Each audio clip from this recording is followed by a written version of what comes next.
ঈদ ছিল? সাহাবায়ে কেরামের যুগে 12ই রবিউল আউয়াল কোনো ঈদ ছিল? তাবেঈদের যুগে 12ই রবিউল আউয়াল কোনো ঈদ ছিল?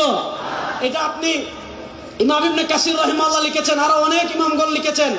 এটা ইরবিলের বাদশা মুজাফফরউদ্দিন শুরু করেছেন, আমি সেই দিকে যাচ্ছি না। এবার বুঝেন, রাসূলুল্লাহ সাল্লাল্লাহু আলাইহি ওয়াসাল্লাম রবিউল আউয়ালে জন্মগ্রহণ করেছেন। রাসূলুল্লাহ সাল্লাল্লাহু আলাইহি ওয়াসাল্লাম পৃথিবীতে এসেছেন, আমরা খুশি না বেজার? জোরে বলেন, আমরা খুশি না বেজার? রাসূলুল্লাহ সাল্লাল্লাহু আলাইহি ওয়াসাল্লাম পৃথিবীতে আসছেন, আমরা খুশি না বেজার? দেখি আমরা কারা কারা খুশি, একটু হাত তুলি তো। রাসূলুল্লাহ সাল্লাল্লাহু আগমনে আমরা খুশি না বেজার? রাসূলুল্লাহ সাল্লাল্লাহু আলাইহি ওয়াসাল্লামের আগমন, এটাকে বলে মিলাদুন নবী। আমাদের দেশে একদল মানুষ আছে, বলবে যারা মিলাদুন নবী মানে না তারা কাফের। আরে মিলাদুন নবী মানে রাসূলুল্লাহ সাল্লামের জন্ম, রাসূলুল্লাহ সাল্লাম জন্মগ্রহণ করেছেন, এ কথা কি পৃথিবীর কেউ অস্বীকার করে? আরে ভাই, রাসূলুল্লাহ সাল্লাম জন্মগ্রহণ না করলে আপনি তার উম্মাহ হলেন কেমনে? রাসূলুল্লাহ সাল্লাম জন্মগ্রহণ না করলে আপনি শরিয়া পেলেন কেমনে? রাসূলুল্লাহ সাল্লাম জন্মগ্রহণ না করলে আপনি দ্বীন পেলেন কেমনে? তো মিলাদুন নবী মানে রাসূলুল্লাহ সাল্লাল্লাহু আলাইহি ওয়াসাল্লামের জন্ম। আল্লাহ রাসূল সাল্লাল্লাহু আলাইহি ওয়াসাল্লাম জন্মগ্রহণ করেছেন, তার উসিলায় দ্বীন পেয়েছি, তার উসিলায় শরিয়া পেয়েছি, তার উসিলায় জান্নাতের সন্ধান পেয়েছি, তার উসিলায় আলো পেয়েছি, তার উসিলায় শ্রেষ্ঠ উম্মাহ হয়েছি, তার উসিলায় সবচেয়ে মর্যাদাবান উম্মাহ হয়েছি। সুতরাং যার কারণে আমরা শ্রেষ্ঠ উম্মাহ হয়েছি, যার কারণে দ্বীন পেলাম, কোরআন পেলাম, হাদিস পেলাম, শরিয়া পেলাম, তার আগমনে আমরা খুশি না বেজার? জোরে বলেন, খুশি না বেজার? এবার বলেন, রাসূলুল্লাহ সাল্লাল্লাহু আলাইহি ওয়াসাল্লাম পৃথিবীতে আগমন করেছেন, আমরা খুশি। সেই খুশি আমরা প্রকাশ করতে চাই কি চাই না? চাই। বলেন, সেই খুশি আমরা প্রকাশ করতে চাই কি চাই না? চাই। এবার আমরা বলি রাসূলুল্লাহ সাল্লাল্লাহু আলাইহি ওয়াসাল্লামের আগমনে আমরাও খুশি, রাসূলুল্লাহ সাল্লাল্লাহু আলাইহি ওয়াসাল্লামের জন্মের খুশি আমরা প্রকাশ করতে চাই। এবার প্রশ্ন হলো, রাসূলুল্লাহ সাল্লাল্লাহু আলাইহি ওয়াসাল্লামের জন্মের খুশি আমরা কিভাবে প্রকাশ করব? উত্তর হলো, রাসূলুল্লাহ সাল্লাল্লাহু আলাইহি ওয়াসাল্লামের জন্মের খুশি আমরা প্রকাশ করতে চাই ওইভাবে যেইভাবে করেছেন রাসূল সাল্লাল্লাহু আলাইহি ওয়াসাল্লাম, যেইভাবে করেছেন সাহাবায়ে কেরাম। এবার প্রশ্ন হলো, রাসূল করিম সাল্লাল্লাহু আলাইহি ওয়াসাল্লাম তার জন্মের খুশি কিভাবে প্রকাশ করেছেন? এটা জানার জন্য পৃথিবীর এত দূরে যাওয়ার দরকার নাই। আপনি সহিহ মুসলিমে যান, সহিহ মুসলিমের কিতাবুস সিয়াম অধ্যায়ে ইমাম মুসলিম রাহিমাহুল্লাহ হাদিস এনেছেন। হযরত আবু কাতাদা আনসারী রাদিয়াল্লাহু তাআলা থেকে বর্ণিত হাদিস, সুইলা আন সিয়াম ইয়াউমিল ইসনাইন। আল্লাহ রাসূল সাল্লাল্লাহু আলাইহি ওয়াসাল্লাম সপ্তাহে প্রত্যেক সোমবারে রোজা রাখতেন। আবু কাতাদা আনসারী বলেন, রাসূলুল্লাহ সাল্লাল্লাহু আলাইহি ওয়াসাল্লামকে জিজ্ঞাসা করা হলো, আপনি প্রত্যেক সোমবারে কেন রোজা রাখেন? আল্লাহ রাসূল সাল্লাল্লাহু আলাইহি ওয়াসাল্লাম তিনটা কারণ বলেছেন। দুই কারণ পাওয়া যায় মুসলিম শরীফে, আরেক কারণ পাওয়া যায় শামাইলে তিরমিজিতে। কারণ নম্বর 1, আল্লাহ নবী বলেন, ফিহি ওয়ালিদতু, আমি সোমবারে রোজা রাখার 1 নম্বর কারণ, সোমবারে আমি জন্মগ্রহণ করেছি। আমি সোমবারে রোজা রাখার 2 নম্বর কারণ, ফিহি উবাসু আলাইয়া, আমার উপর সোমবারে প্রথম ওহী আসছে। সোমবারে রোজা রাখার 3 নম্বর কারণ, নবী বলেন, সোমবারে বান্দার আমল আল্লাহর কাছে পেশ করা হয়। ইন্নী উহিব্বু আন উরাদা আমালি ওয়া আনা সাইম, সরকারে দু আলম বলেন, আমি পছন্দ করি আমার আমলকে এমন অবস্থায় আল্লাহর কাছে পেশ করা হোক যে আমি রোজাদার। এবার দেখেন, একটা হলো জন্মবার, আরেকটা হলো জন্ম তারিখ। জন্মবার সপ্তাহে আসে একবার, জন্ম তারিখ বছরে আসবে একবার। আমাদের আপা 5 আগস্ট পলাইছেন। আচ্ছা, তাহলে 5 আগস্ট বছরে আসে একবার। উনি পলাইছেন কিবারে? সম্ভবত রবিবারে। রবিবার আসে কিবার? সপ্তাহে একবার। মনে করেন আজকের এই মাহফিল, এটা কত তারিখ? 11 আগস্ট, 21 আগস্ট। 21 আগস্ট বছরে আসে একবার। বার হলো কি? শুক্রবার।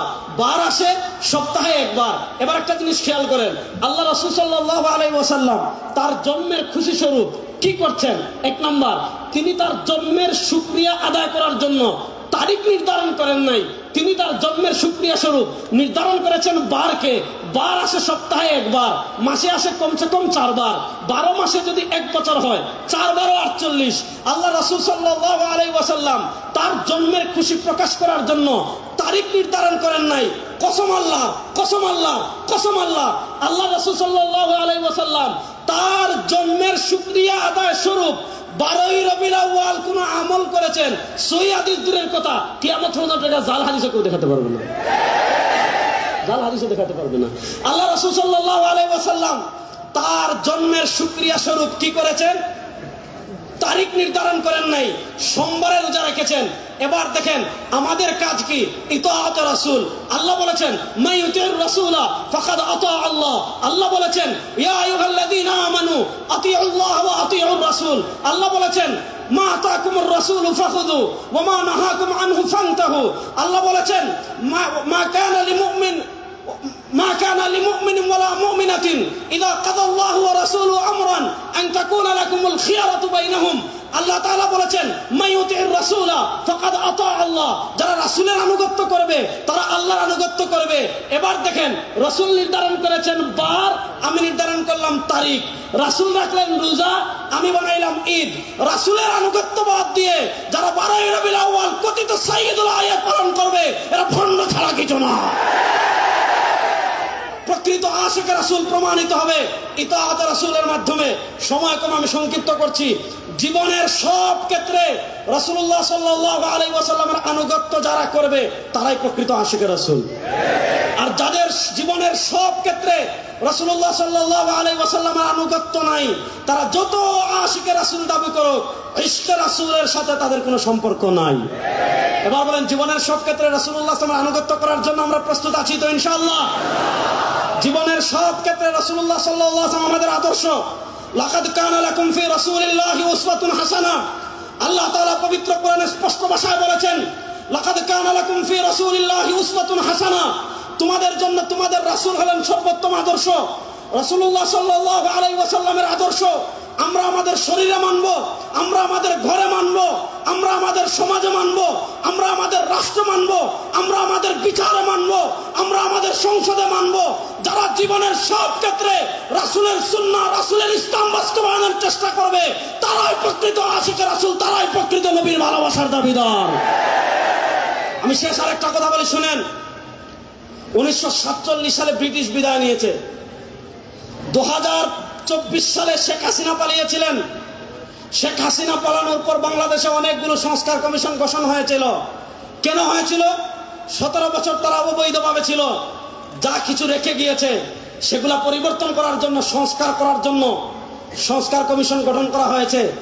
আমি আমার তারুণ্যের কাছে জানতে চাই, আমি আমার যুবকদের কাছে জানতে চাই, আমি আমার এই তাওহীদ প্রিয় জনতার কাছে জানতে চাই, 1803 সাল থেকে নিয়ে 1947 সাল পর্যন্ত যারা আমাদের দেশ দখল করে রেখেছিল, যারা আমাদের দেশে জুলুম করেছিল, যারা আমাদের দেশের সম্পদ লুণ্ঠন করেছিল, যারা আলেমদের উপর অত্যাচার করেছিল, সেই ব্রিটিশ বেনিয়ারা যে আইন আমাদের দেশে রেখে গিয়েছে, ব্রিটিশ বেনিয়ারা যে বিচার ব্যবস্থা আমাদের দেশে রেখে গিয়েছে, ব্রিটিশ বেনিয়ারা যে শিক্ষা ব্যবস্থা আমাদের দেশে রেখে গিয়েছে, ব্রিটিশ বেনিয়ারা যে অর্থনীতি আমাদের দেশে রেখে গিয়েছে, সেই ব্রিটিশ বেনিয়াদের বিচার ব্যবস্থা 54 বছর বাংলাদেশে ব্যর্থ হয়েছে। খুন বন্ধ করতে পারে নাই, দর্শন বন্ধ করতে পারে নাই। এই রবিউল আউয়াল থেকে দীপ্ত শপথ নেন, ব্রিটিশের বিচার ব্যবস্থা বাংলাদেশে আর চলবে না, বিশ্বনবীর বিচার ব্যবস্থা বাংলাদেশে বাস্তবায়ন হবে। প্রস্তুত আছেন তো যুবকরা ইনশাআল্লাহ? প্রস্তুত আছেন তো যুবকরা ইনশাআল্লাহ? এই রবিউল আউয়ালে আমাদের দীপ্ত শপথ নিতে হবে, ইসলামের নাম নিয়ে কোনো মুনাফিকি বাংলাদেশে আমরা সহ্য করব না।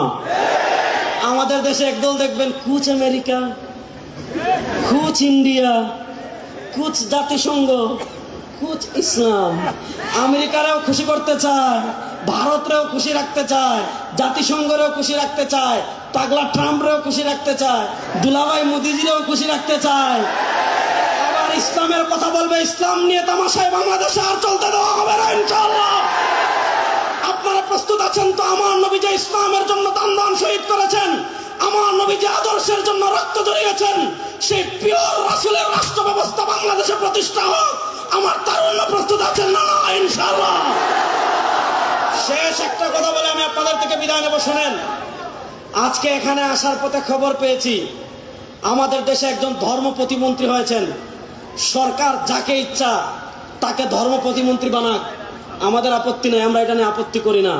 কিন্তু শুনেন, এই বাংলাদেশের ম্যাক্সিমাম মানুষ, সংখ্যাগরিষ্ঠ মানুষ আহলুস সুন্নাহ ওয়াল জামাতের অনুসারী। বলেন, এই বাংলাদেশের সংখ্যাগরিষ্ঠ মানুষ কি আহলুস সুন্নাহ ওয়াল জামাতের অনুসারী? আমরা স্পষ্ট ভাষায় বলি যে আপনারা যেই ক্ষমতায় যান, ইতিহাসের নামে মুআবিয়া রাদিয়াল্লাহু তাআলার সমালোচনা পাঠ্যপুস্তকে আনবেন, যে আঙ্গুল দিয়ে লিখবেন ওই আঙ্গুল ভাঙা ফেলাবো।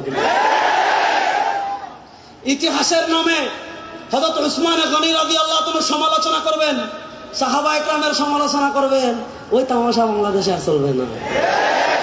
আপনারা ধর্মমন্ত্রী বানিয়েছেন, আমি ধর্মমন্ত্রী বানাচ্ছেন এটা নিয়ে সমালোচনা করছি না, তিনি একজন কট্টর লামাযহাবী। তাকে ধর্মমন্ত্রী বানান, সমস্যা নাই।